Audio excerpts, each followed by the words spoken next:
Hey guys, how's it going? ItZMuRdA here, and welcome to L2PS2 episode for the NC edition. We've come full circle now in this episode. We played VS last week, we played TR the week before that, and in the first episode, 3 weeks back, we did kind of an intro and general overview and played multiple different empires. But this is the NC show, so we'll be playing NC the entire time for the full duration of it. Just a really quick background on the show. It focuses on all things infantry related, from general tips and tricks to loadout preferences, attachments, when I choose to play certain classes or pull certain loadouts, how I choose my fights and whatnot as well. And this one we're focusing specifically on NC, and while we will definitely be talking about things that pertain to all empires, we'll be doing a more in-depth comparison of certain NC empire-specific weapons that I like to choose for different classes and whatnot. A little brief history of me. I've been playing PlanetSide since PlanetSide 1, the original beta back in 2003. It's definitely one of my favorite games of all time. And I currently play quite a bit, and I stream over at ItZMuRdA.com on a regular basis. I have a BR100 on each empire, so I'd like to think that I've been around the block at least enough to hopefully know what I'm talking about, or at least a fraction of what I'm talking about. But we're going to hop into game on NC Emerald for this show at the moment. This is the, like I said, come full circle, kind of the final of the original plan of 4 shows for this episode, or rather for this series. Next week's going to be SOE Live Prep, and probably the week after that as well. So for what that's worth, I'm not sure exactly what the history of, or rather the future of the show, and the series for that matter, holds, but I certainly hope to be back here again in the near future, either continuing the series a bit further, or perhaps even taking a new angle in a different series entirely. But thanks to SOE for the opportunity either way, and we hope to keep it going for many years to come. So one thing that I always mention in every episode, just because it's probably a little confusing if I don't, or if you hadn't watched a previous episode, is my map is kind of weird color-wise. I use gray for my friendly colors, and I use 2 different shades of red for enemy colors. That's mostly for the HUD and for enemy players and things like that, so that I can identify friendly and foe pretty easily. Just kind of ignore the whitish gray, and red is always an enemy basically. But it spills over into the map, and you can set those in general settings right here. So I'm on NC right now, so that's why this looks like this. 2 different shades of red, just so that I can differentiate between territory, really, more than anything. But it spills over into the map, and that's why it looks like it's colorblind mode or something like that. But I will be taking questions in chat, just kind of as an ongoing Q&A throughout the entire episode, so feel free to ask, and I will try to keep up with it as best as I can, and answer anything I see in there. First thing you do when you log in, or at least first thing I do, is look for a good fight, and for me that's typically a defensive fight, so I try to prioritize looking at the grayish hexes where we already own the base first. Hotspots are obviously a decent indicator that something's going on, and then when I mouse over, I'm looking for preferably we're outnumbered a little bit, like X-Tab power regulations okay. We're actually outnumbered probably a little too much. It's probably being almost spawn camped at that point. There's only a minute left on the base. But if that was, say maybe 67 to 33% pop, had a little bit longer on it, I think that would be an ideal candidate. We have the overwhelming pop at Bravada PMC, so we probably have them pushed out a bit, and could still, be a decent fight. But as far as kind of analyzing them a little bit further, I'm just taking a glance at the different continents. I actually really like fighting at Cerro, but this is a situation where we have 65%, so they probably just have the C point, which you can tell with almost 12 minutes on the cap, so they just probably have 1 base at this point, or maybe even VS have C, and maybe TR was going back and forth with B or something like that. But it looks like we pretty much have it under control, even though there's 48 plus enemies in there. We have 71% now. Innovari South Bank, it could be a decent choice. I love fighting at EMC, or formerly EMC, now Matherson's Triumph, but not quite good enough pop there just yet. Either Zops or Matsuda could be heating up for something decent. Hassan is still the newest continent, and so far my favorite, or at least the one that I have the most fun fighting on, so I'm going to try to get over there anyway, and and see if I can't pick a fight from one of those. I had a very brief queue. Or maybe the queue didn't pop yet. That was a friend request, lol. But you can spawn into any continent from the redeploy screen by just clicking on that, and then there we go, there's the queue.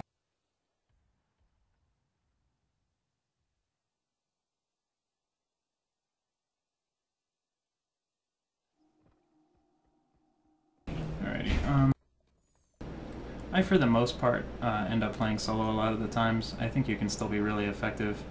Oh, looks like they flipped that point back, so we end up going up to Matsuda anyway. For the most part, I think you can be really effective solo. And, you know, if you have an outfit or whatever, of course, you know, you have the opportunity to be even more effective, or even if you have a small group of friends that you play with. So I definitely wouldn't discourage you from doing so, but at the same time, I wouldn't get discouraged from playing. If you don't have anybody else to play with, you can, of course, always join public platoons and whatnot from here, but I still think that you can do a whole lot and have a lot of fun solo. And Kuda Chop Show on this channel is focused largely on that, but I do end up doing a handful of solo play myself as well. But I would recommend tuning into his show as well. Which actually will be on tomorrow night, I believe. I'm just goofing off in Ariba at the moment with, you know, some anti-infantry stuff. I figure I'll fly around for a little while and then bail out when it gets a bit too hot, which is going to be right about now. Oh, just kidding. Apparently I was not light assault. That's pretty funny. Did I not select GD7F? I must have not spawned it. I must have just selected it from here. Well, if you're going to do that, you should probably have an ejection seat or be light assault. Anyway, I'm going to spawn as light assault. I'm running ACX-11 at the moment. One of my favorite weapons in the game. It's the NC carbine with killer damage and only 24 rounds in the mag, but is really just super lethal, especially at range. But if you need to, you can function in close quarters as well. I know I should have turned around there. Had this guy spotted, but I guess the other guys were out of range of radar. So anyway, for this I typically run the full suite of attachments: advanced forward grip, compensator, and high velocity ammo. Battle hardened in my implant slot, kind of as the go-to implant for normal loadouts, unless I am doing something specific that doesn't necessarily require or benefit fully from battle hardened. I also kind of default to light assault a lot too, especially depending on the base and where the fight is at, just because it gives the flexibility to kind of always be in combat, always get back into combat easily. It's really useful on Hassan as well. But the damage per shot of the ACX-11 is just unparalleled in the carbine category.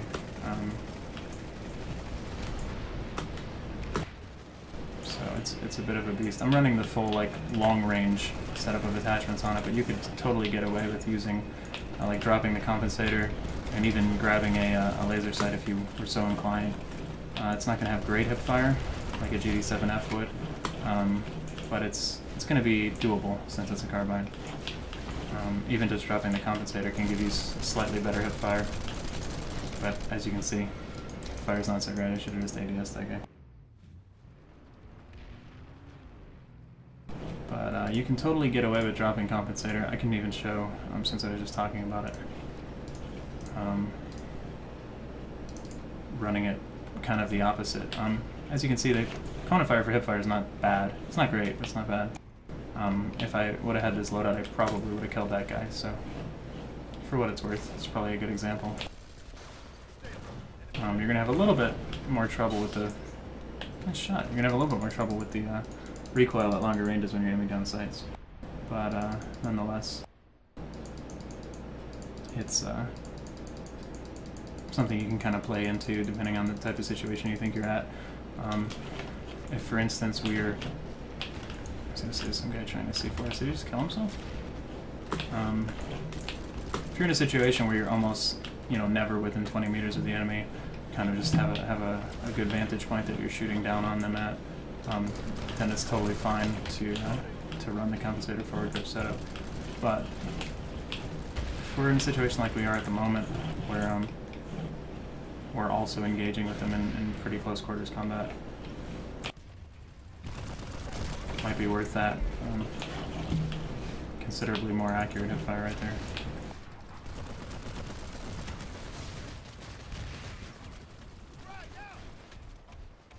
Really like some radar at the moment.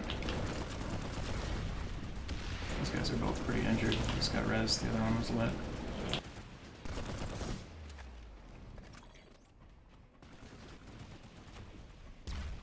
I'll try to cycle through and play most of the infantry classes over the duration of the show as well. I mean, that's part of it. I try to play all of them.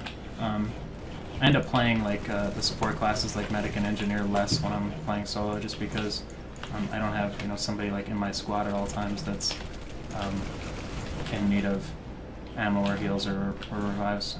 But they're definitely very, very good classes.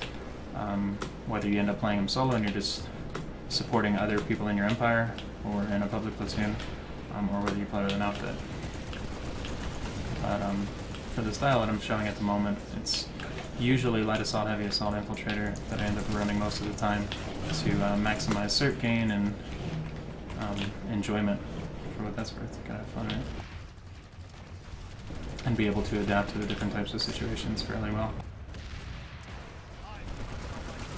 Light assault gives a whole lot of versatility in terms of picking your battles depending on the terrain and where you're at,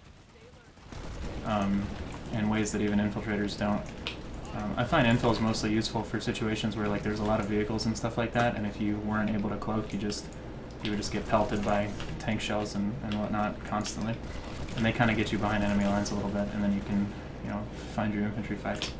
But light assault kind of takes a different approach.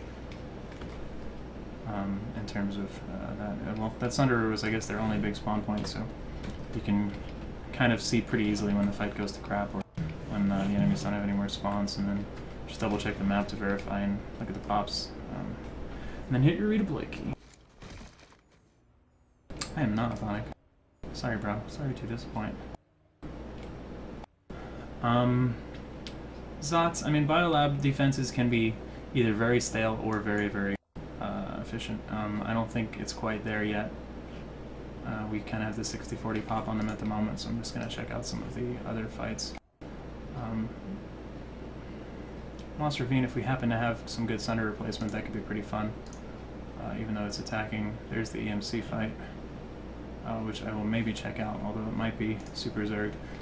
Check this out too, because you can get cross-continent reinforcement needed.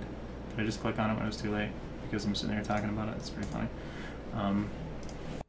And get a spawn directly into the base that you're looking to go to.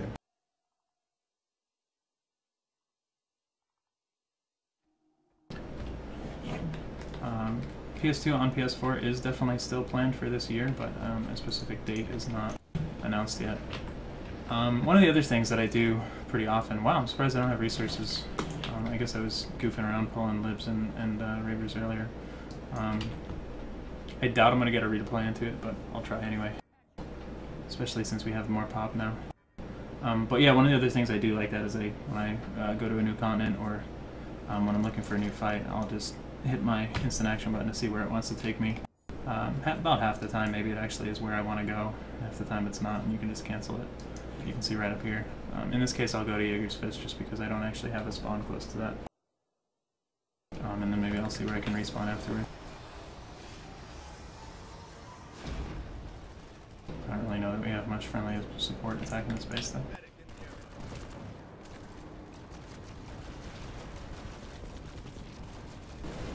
Medkits are, I mean, I talk about probably multiple times every episode. They're super, super important to me. Allow for a lot of, in my opinion, advanced gameplay as any infantry class. And they're certainly my default that I run almost all the time. I almost killed myself there. But even like, for instance, when I was flying up to that roof, like after I get this reload off, it's worth having them out. If you know you're not going to be shooting somebody, like you're flying in the air, or just running away from something evasively, it's worth having them out so you can pinch it as soon as you start taking damage. I think a lot of people just kind of default to using medkits when they're injured, like they get to cover and then they use them kind of like you would with, you know, healing up or what have you, but they're just as good, if not better, used actually in combat. So when you get the hang of that, it's kind of just second nature. So I got to spawn an EMC, which is kind of exactly what I wanted to do. I didn't have the air resources, my instant action wasn't going here. But I used the instant action to Jaeger's Fist, I got a few kills, and then by the time I could respawn, I was able to spawn into the space. So instead of just having downtime, at least if you're trying to, you know, maximize your efficiency and gaining certs and stuff like that in a timely manner, I would certainly recommend just kind of looking into stuff like that. You know, don't sit around. Even on a base cap, I hardly ever sit around on base caps unless it's going to happen in like within 30 seconds of the fight ending. But I think kind of staying very mobile not only keeps it more interesting, keeps you having more fun in my opinion, but also you know, just keeps up your efficiency.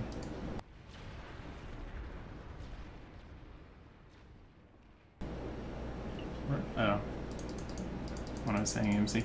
So I spawned as heavy there, using the anchor with the close quarters loadout, advanced laser sight, soft point ammo. Pretty much a staple, I think, in the NC heavy assault arsenal. You can do other things, like if you're going long range or whatever. I personally like the M6 the most. And I would run that with a similar setup that I was running the ACX-11 with originally. I tend not to run laser sights on LMGs other than the few that are intended for it. Basically the anchor and the GD22S would be the only NC ones. It's just better to use the forward grip and the compensator even if you don't think you're necessarily going to be at long distance. Just because the hip fire is so bad that you're just kind of like, you're adding on to already really bad hip fire with those other weapons, and it's just not worth it. In this situation when they're not really in the A tower, I could definitely grab an EM6. I'm going to have a much harder time in close quarters, but I basically have a laser beam at long range. Yeah, I mean, you can download PlanetSide 2 for free at any time off of Steam or at planetside2.com. So it's actually not that big of a download. Definitely recommend checking it out completely for free. Nothing really else like it at the moment. I know somebody was asking in chat, so check it out and let us know if you have any questions. We'd be happy to help. Let's see if I can't come up behind. See, those tanks up on the hill is what's making this kind of disastrous, which is one of the situations I was talking about where I feel like infills are particularly helpful before. But now I'm going to get into those close quarters situations that I don't really want to be in with an EM6. Oh, that was actually really bad.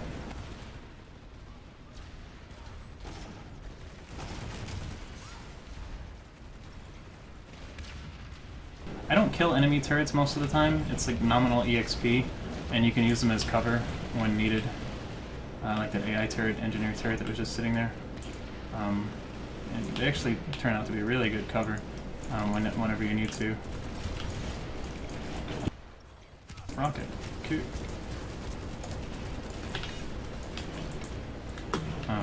So, certainly recommend that. Wow, why do I still have a Desperado on this loadout? That was a mistake. No offense, Desperado. Really long reload. Not quite a saw, but we're up there. Oh, I don't want to TK these guys.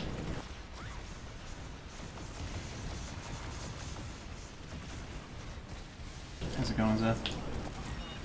Oh, managed to TK that guy anyway. I think somebody just flew over my head. Yes, he did. Apologize to that guy real quick.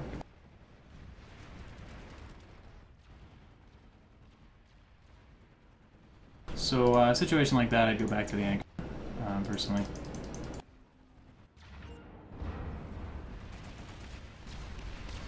Not going to really be able to take on people that engage me at longer range. It's also actually a good situation for infill. So you know what? Maybe I'll just do that to kind of get a little bit of versatility. I'm going to run blitz at the moment, although NC have a really good array of infill choices. The Cyclone is an amazing SMG as well. I tend to run both with 1X soft point. The Blitz gets the advanced laser sight, and the Cyclone gets extended mag most of the time. That person is warping through all sorts of stuff. The Blitz is kind of your much more forgiving, wow, much more forgiving weapon that can run through multiple people at the same time, but has almost no ADS potential when it comes to taking out targets outside of like 20 meters or so. Whereas the Cyclone is significantly better at that. But then you have the auto scout rifle, Stalker, that does some serious work at that medium range, which is something I like pulling as well for like things like this range where I'm aiming down sights. Auto scout rifle is great for it. And I'm kind of hoping the new Araxium SMG is going to be as well.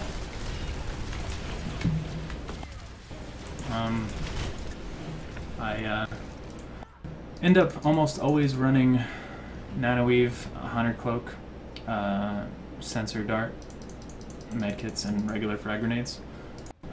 But I do switch that up from time to time. EMP grenades definitely have a situational group support utility sort of feel to them, as does motion sensors. I'm trying to see this dude's health so I can decide if that's a good idea or not. Unless you have the enhanced targeting implant, by the way, which everybody has, but most people don't use, you can't actually see health unless you're within 10 meters and have somebody spotted, just in case you didn't know. Yeah, that's typically what I end up running. Not a huge fan of the other cloaking attachments, or choices, I should say. They certainly are decent. They have their own situations where they're worthwhile, but in the kind of very aggressive infantry play that I do, I don't find them particularly all that helpful.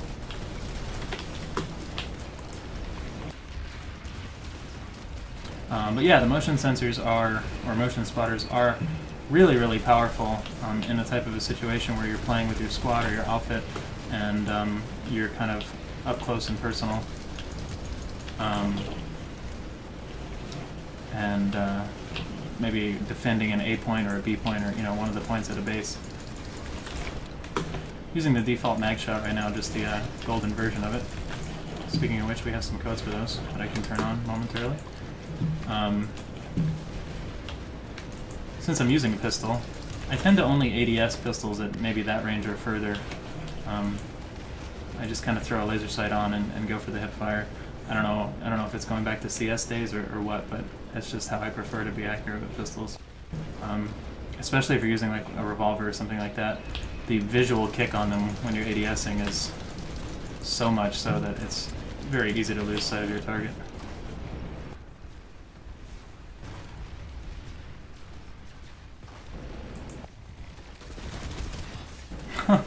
Getting a little carried away there. They still have some people up on this hill, it looks like. I almost never use suppressors, but this could potentially be a situation where, like, say for instance, I'd grab a Cyclone and throw a suppressor on it, and just because there's absolutely no friendlies in range of those guys out there, so it'd be really easy to hear NC weaponry and to see dots on your map. So when you're like super behind enemy lines like that, it might be worth it. And then I would like take a flash or something over there just for the fun of it. Used to roll Fury Flash, which got nerfed, but is still doable. But these days I pull a lot of Renegades just because it's so fun. It's still surprisingly effective.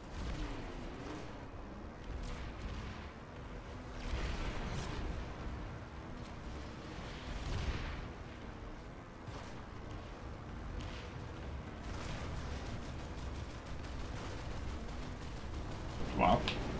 Sorry, Pro Taco.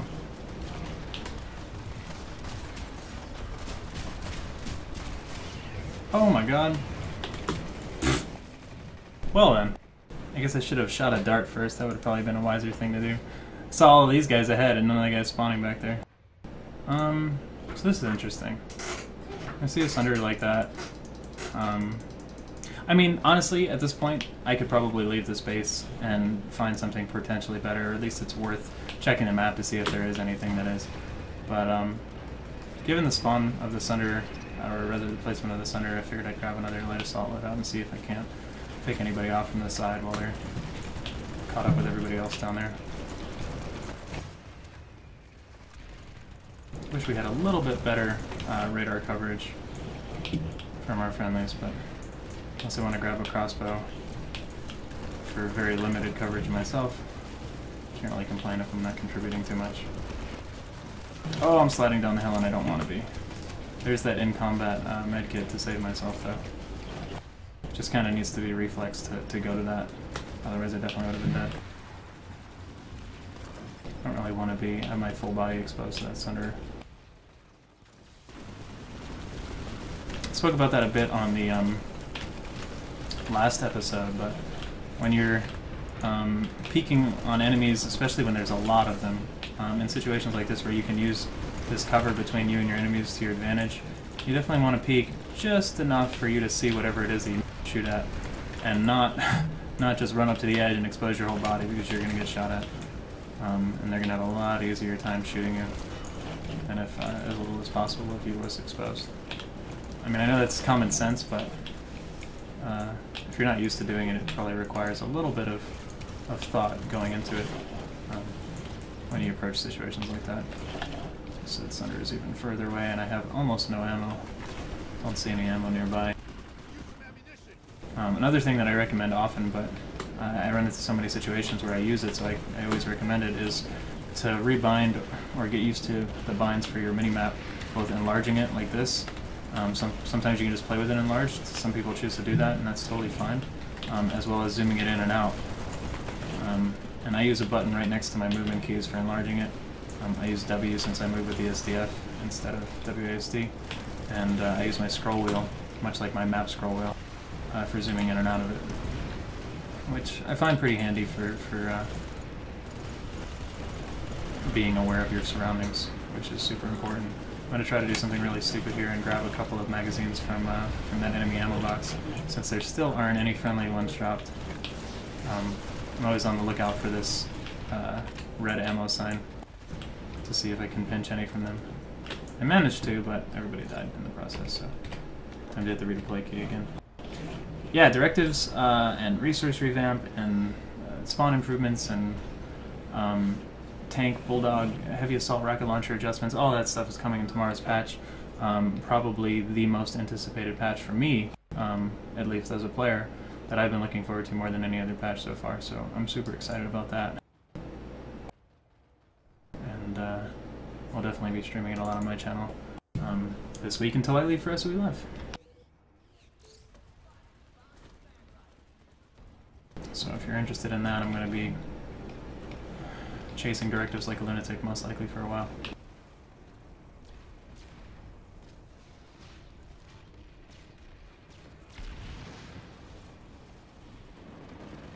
Spawned over here at Andavari South just because it looked like the only potentially decent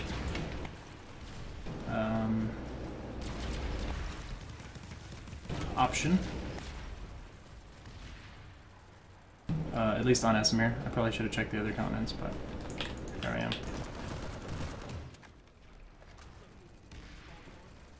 Noticing a little bit of dropped frames, not the normal stuff that I usually see, but I'm not sure what that's all about. I apologize for any stream stutter or otherwise, if you're getting any of that. Oh god, Max. In the VODs that go on YouTube, both on my YouTube channel and the official PlanetSide channel after the fact, they're uploaded locally, so there won't be any of that, so it's just for the live viewers. And it seems like it's gotten itself back under control, but if you do see it, I apologize.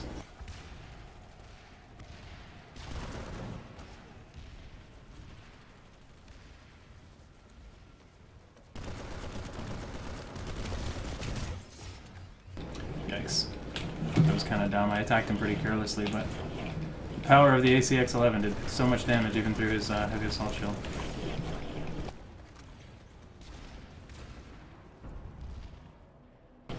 Just kind of playing to the strengths of light assault here. This Max has been here the entire time, but somehow I keep evading him. Just using all of the different vertical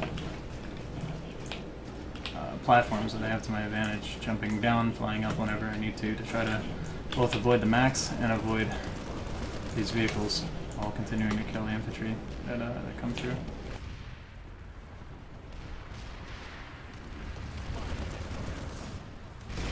That's the job of the light assault. Well, who am I to say what the job of the light assault is? That's what I do. Phonic is the man that actually can tell you what the job of the light assault is. Since oh god. Medkit out.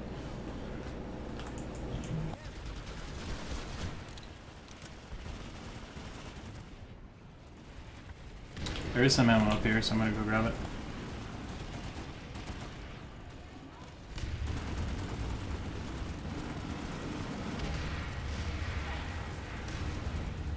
And we are back to normal. It's one of the issues with running certain weapons like the ACX-11, for example. They'll run you out of ammo pretty quick if you don't run an ammo belt. I try not to, because most of the time I can either, you know, play a pinch game of use my pistol until I can find ammo, or there is ammo, be it enemy or friendly. So I feel like it's often not worth sacrificing the nanowave for ammo belt, but if you maybe you're playing with like a friendly medic or something like that, it's definitely can be a viable choice to pick up and roll with ammo belt.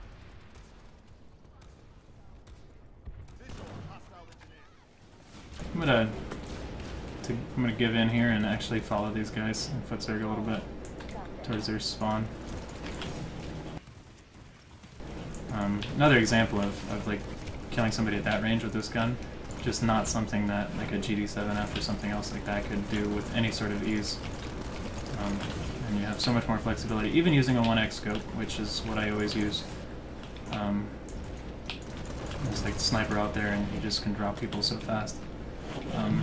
Oh god, I'm on a grenade. I dropped more ammo up here. I was gonna say I'm gonna go grab more ammo. I always tend to stick to 1x scopes just because I like it and because I have tuned my sensitivity for it and I like how that feels. So you don't necessarily need to do the same thing. I think do whatever works for you, whatever's comfortable. I think Kudo Chop is proof that you can use much higher magnification scopes and still do very, very well. But I think the big thing, no matter if you like low sensitivity or high sensitivity or 1x or 3.4x or whatever, is kind of picking something that works for you and trying to stick to it and be as consistent as you can across your various weapons and loadouts and attachments and whatnot. I think you'll kind of notice better performance, build muscle memory like that. So that fight's done. Maybe Kane, maybe.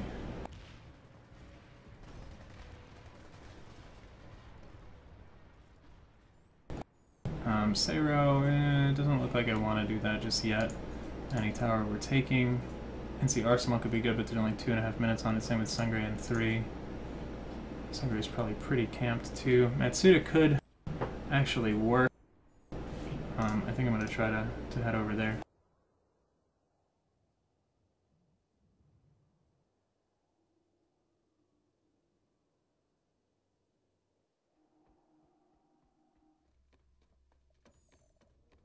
We'll grab the GT7F loadout for the drop here.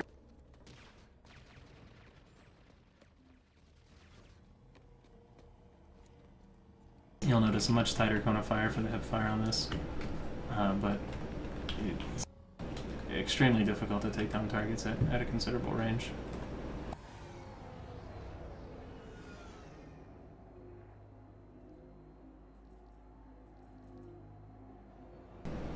Buying more than 4 medkits while I still can. Actually starting to run low a little bit on this character, so I'm looking forward to the resource change kind of allowing for more consistency in that regard. A lot of guys down spawning over by the center. Maybe one of those guys and kind of shoot the guys around the center rather than just killing the fight that I just came to. If you're playing with your outfit or trying to play tactically or to capture the base or whatever, then by all means feel free to destroy spawn points. Wow, that was 2 rockets. But I tend to have more fun if I just shoot the guys instead and actually have a fight that lasts more than a couple minutes. So that's what I preach, but you're more than welcome to do whatever you like. At the end of the day, unless I'm like playing in some sort of a competitive tournament or match or doing outfit operations or something like that, I'm just trying to have fun. So kind of, I don't know. Yeah, I mean, I hope that it's more consistent and not that I run out of medkits more, but we'll see how much I spam them, I guess. So far, especially with boost and membership, it seemed like I was maintaining pretty well on PTS. So this is like a really bad situation for a GD7F, just because I was planning on looping around once more before I actually bailed out. But like this range with this gun is not very compatible. Since there's so many of them, I mean, I can kind of just put bullets down range and kill stuff, but I by no means am going to be as accurate as I should be. Anybody else? How's it going?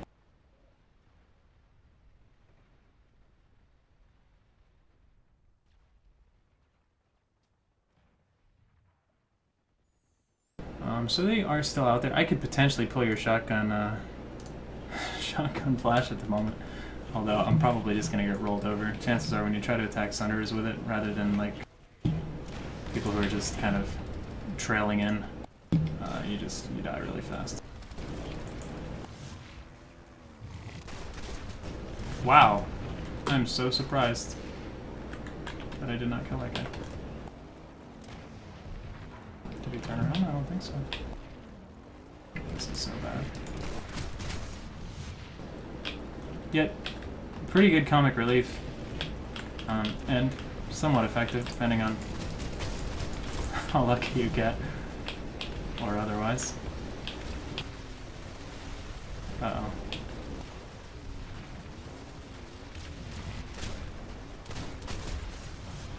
If I get the opportunity to like go way out here and make sweeps on people and then come back without that lightning killing me, I might be in good shape.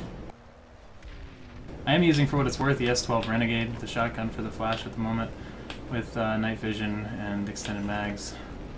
Not necessarily something I recommend trying at home, although it is increasingly enjoyable the more and more you get used to it. Uh-oh, lightning. I just have a lot of experience driving the Flash for a year and a half now, when I used to use the M40 Fury all the time, that I feel pretty comfortable handling it, even though I still flip it pretty frequently. Uh-oh, running out of cloak. That was no good.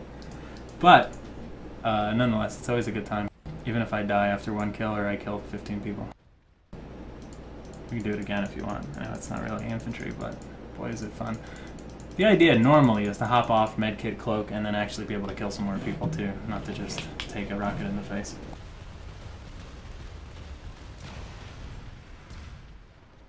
The ability to pull it rather frequently is nice too, though, although I guess that's going to be kind of normalized a bit more. Like right now I can get the acquisition timer extremely low, but that won't matter next patch. If you don't know, acquisition timers are going away entirely for all vehicles and maxes, and they're just going to be resource based as far as how often you can pull in. So at the moment, that's one of the strengths of the Flash, is that you can get the acquisition timer down to nothing, or even if you get it down to like a minute, it's still almost essentially nothing.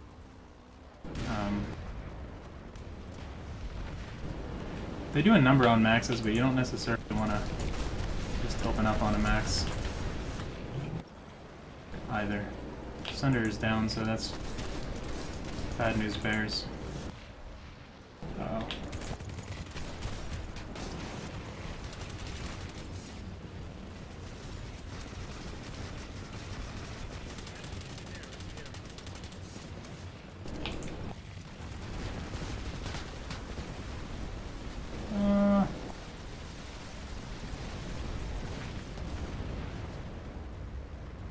But But yeah, it's certainly my favorite vehicle in the game, and I think requires a bit of tact to use effectively, at least at this point in time.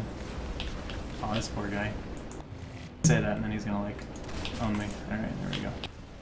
Should probably kill him before I say stuff like that in the future so I don't look like an idiot. Yeah, I believe the base rate is essentially 1 resource per second deposited in a batch of 60 for the entire minute. And not counting boosts and whatnot, but of course you can pretty easily double that with both a resource boost and a membership, or at least get 50% more with one or the other.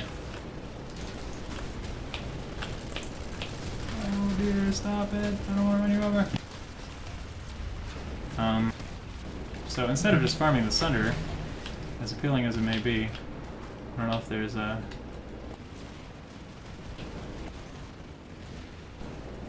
better, more enjoyable thing to do on this side. Might not really be. They are at A. I don't know if they have another spawn down there, or if they're just kind of holed up in there from before. Oh, there is a spawn over here. Another thing to do, regardless if you're using a cloaked flash or just playing an infiltrator, when you decide to pounce and uncloak and actually shoot a target, try to be wary of things like this mag rider near me, being able to see me when I uncloak, or if you have a stream of guys coming from an AMS, try to shoot the guy in the back first so that you don't just get shot in the back. It's not always the easiest to do, and I've certainly had it happen to me where I just unload on the first guy I see, and then bad news for me. But if you can, it helps. You can also hit your F2 button or whatever it is while you have your auto run going, or your auto drive, keep up some momentum and hit a mech hit in the back seat. It's advanced flash tactics. And this is an infantry show, but why not? If there's a good opportunity, I'll happily share my favorite vehicle. I'm gonna uncloak right now in a really inconvenient spot though, so see if I can't buy some time away from these lightnings. I don't have auto repair or anything like that, so I am smoking a bit at the moment.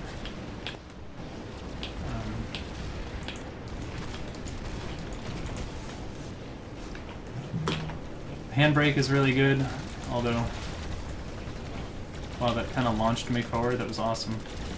I wish I didn't have the suppressor there that time, because I mean there was no hiding, and I would have probably been able to kill that guy if I didn't have the suppressor. But that was fun.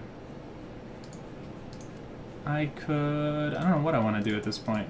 I could keep doing that because it's fun, but going back to infantry for a few. Oh, I totally said that I was going to do codes before and I didn't. I'm sorry. There we go.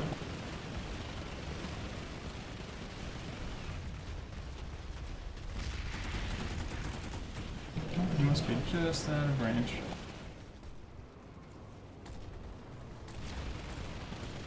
How much damage I'll take from that? Nothing. Cool.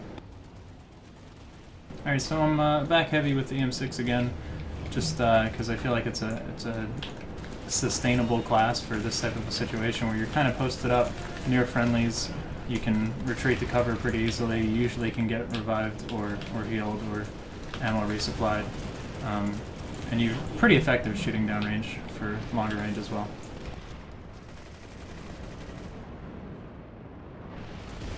Wow, almost ate that rocket.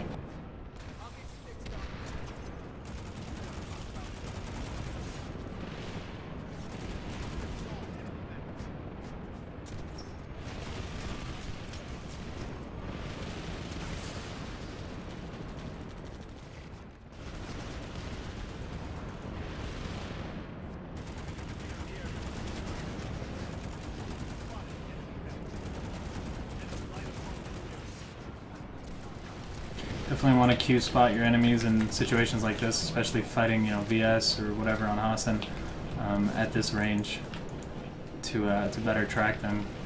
But likewise, you don't want to Q spot people that are 3 feet away from you, where you're running up behind them, and just because you'll give the voice call out, that'll kind of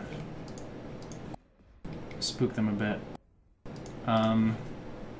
If I'm running a hipfire SMG or something like that, I often run marker for that very reason. It gets me a free spot without having to press the button, and it doesn't have the voice call out. Running the stalker at the moment, which is the fully auto scout rifle I was talking about earlier. I run it with 1x and laser sight just so I have some sort of semi-respectable hipfire if I need it. But I mostly try to aim down sights with it at a mid-range. Kind of allows to play hit and run infill fairly well in the right situation. Looks like they mostly pushed out of there. There's a couple guys still coming from the west, and the majority look like they're at B.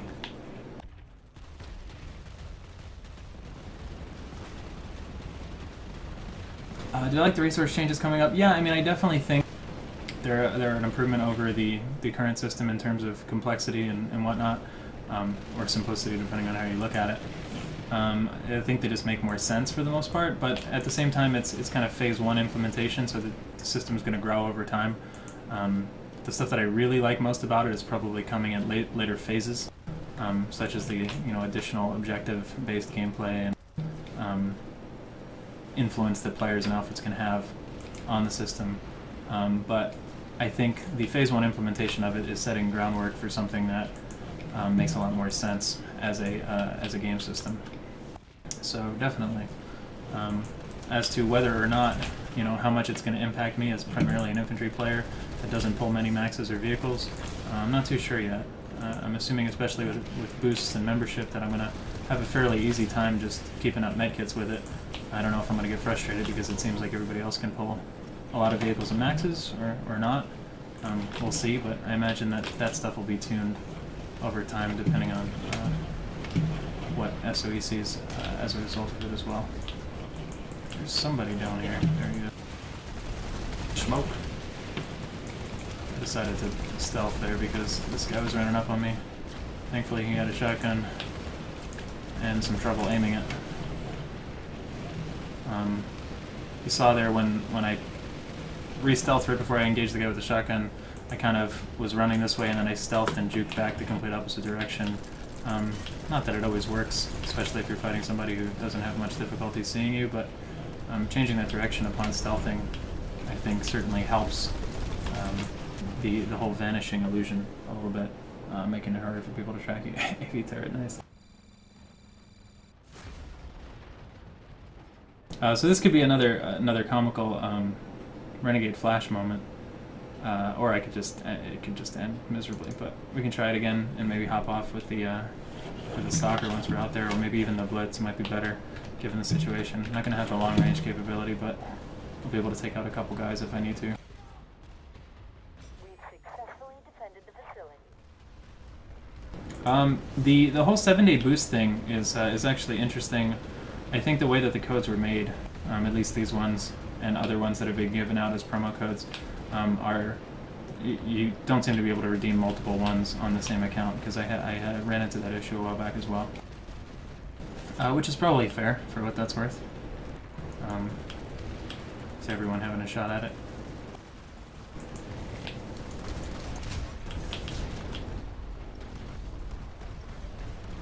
I could probably take those codes down now. I was going to come in behind them, but it looks like they mostly got cleaned up. If you get a jump on a max like that, you can definitely do a ton of damage with this thing, much like you can with most shotguns, I guess, for that matter. Hey Dana, definitely. I hope you're doing well as well. Love that BB emote. Where'd you get it? Well, don't want to run over the friendlies. I think I was starting to say before about the handbrake, the spacebar. If you're looking to drive flash accurately and make 180 turns and whatnot when you need to, getting used to using your spacebar as a handbrake to turn you around without overturning is definitely very helpful. Let me turn off those codes real quick. Somebody remind me to give out 2 more before the show's over. Gonna redeploy from here.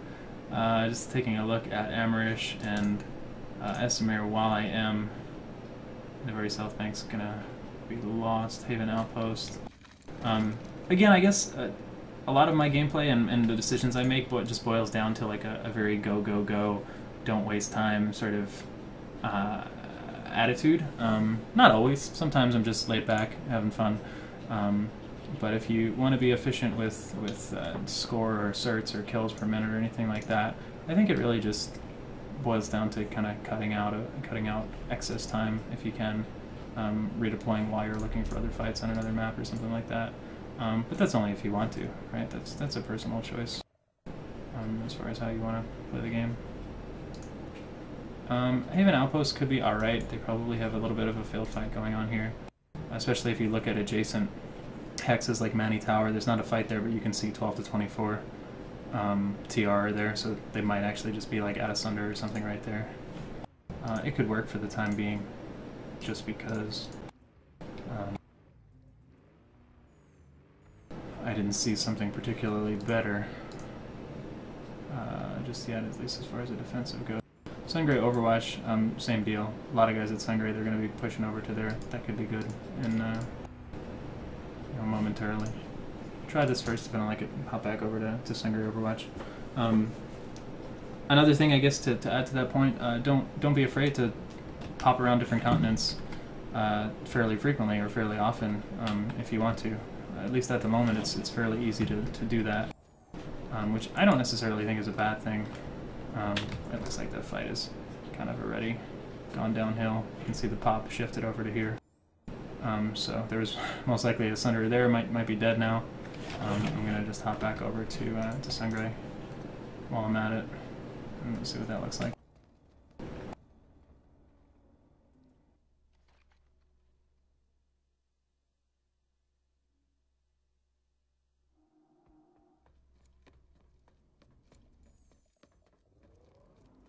Again, I can check here.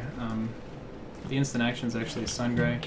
In this case, I'm not going to go for it. I'll probably just have a GD7F. So even if I like land up on the roof or something, I'm not going to do a whole lot of damage. Plus the base is really close to the warp gate, so I'm going to just come in with the Reaver and bail out if I need to, or when I need to.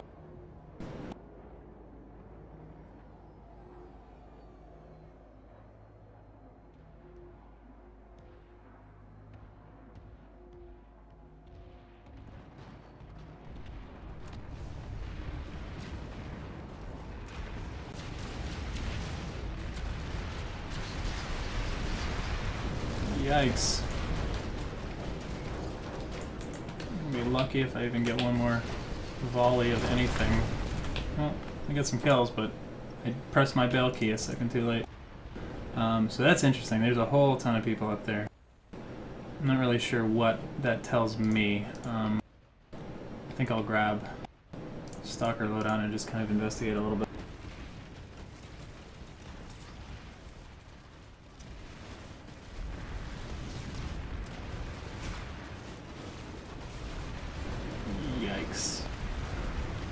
This is where I was saying infill kind of gets cold in situations where I feel like it can avoid spam from vehicles, but I mean, yeah, it got me there, but then there wasn't much I could do. Maybe I shouldn't have uncloaked that soon. Although, another situation here, this Thunder was a little bit deceiving. Had I realized exactly where it was, I would have just probably gone light assault and jumped up. Again, grabbing the med kit out while I'm in movement, and you know, otherwise not going to be able to shoot anybody anyway, just in case I get clipped with something.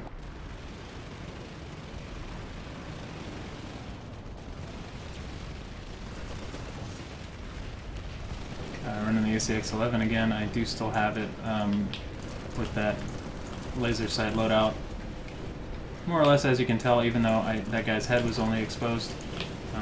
Still didn't have too hard of a time picking him off. So, in the off chance that I get up close and personal with somebody, I should still be able to take him out, or at least have a better chance of taking him out with the laser sight and lack of compensator. Recall that the compensator does decrease your hip fire, cone of fire, even just a slight bit. It still does. Yeah, Strider, I do definitely like motion spotters, but for situations where I'm going to be relatively stationary, like maybe at the moment it would be good. We're kind of just defending A. if I'm kind of hanging around a point or whatever, they're amazing to just plop down. But if I'm being aggressive or offensive, then I usually roll with the darts instead.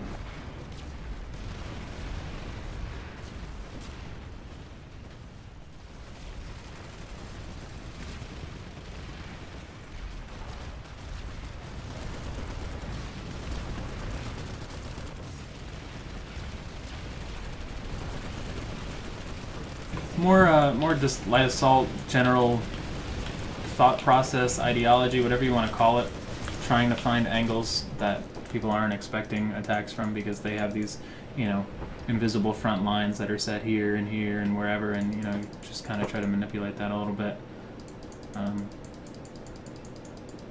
Which is something I don't know, I just find pretty compelling about the class.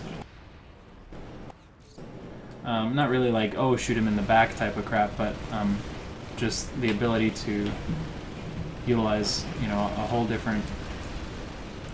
Should have had my my medkit out for that one. I can't say I'm disappointed with the Bulldog nerf tomorrow, even if it's a small one. We'll see. But anyway, yeah, I'm actually going to try a different approach to pull the Stalker from up here. You can see somebody's got a motion spotter down. It's very helpful. Closest TR equivalent to the ACX-11. Depends on what you mean by equivalent. I actually like the Cougar a lot, the HC1 Cougar. It's not really the same, but it's the heaviest hitting TR carbine. The upside of it is that it has much better hip fire. So if you do run it with a laser sight, I believe it can even get an advanced laser sight, you actually have pretty damn good hip fire. When you need it, you're just doing 167 damage per shot instead of 200, but that's still decent by TR standards. So that would be my recommendation, although the T5 AMC has been theoretically, or for a while now, the go-to long-range carbine. But it focuses more off of